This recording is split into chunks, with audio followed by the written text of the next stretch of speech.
Vadia police station ખાતે શાંતિ સમિતિની મહત્વપૂર્ણ બેઠક યોજાઈ.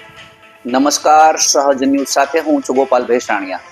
વડિયા ખાતે આવેલ વડિયા પોલીસ સ્ટેશન ખાતે શાંતિ સમિતિની મહત્વપૂર્ણ બેઠકનું આયોજન કરવામાં આવ્યું હતું. બેઠકમાં પીએસઆઈ પીડી ગોહિલ સાહેબની આગેવાની હેઠળ મુસ્લિમ સમાજના બિરાદરો તેમજ ગામના અગ્રણીઓ ઉપસ્થિત રહ્યા હતા.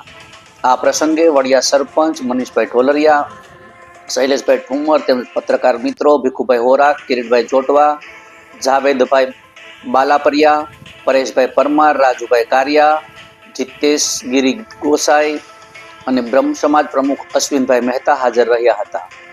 બેઠક દરમિયાન આવનારા હિન્દુ અને મુસ્લિમ તહેવારોને ધ્યાનમાં રાખીને ગામમાં સૌહાર્દપૂર્ણ વાતાવરણ જળવાઈ રહે, કોઈ અનિચ્છનીય બનાવ ન બને તે માટે વિસ્તૃત ચર્ચા કરવામાં આવી હતી. પોલીસ તંત્ર દ્વારા સર્વ સમાજના આગેવાનોને શાંતિ, એકતા, ભાઈચારો જાળવી રાખવા અપીલ કરવામાં આવી હતી. વડિયા હંમેશા સામાજિક એકતા અને પરસ્પર સૌહાર્દનું ઉત્તમ ઉદાહરણ રહ્યું છે. આ બેઠક પણ એ જ દિશામાં એક મહત્વપૂર્ણ અને સકારાત્મક પગલું ગણાય છે. રિપોર્ટર રાજુ કારિયા, સહજ ન્યૂઝ, વડિયા.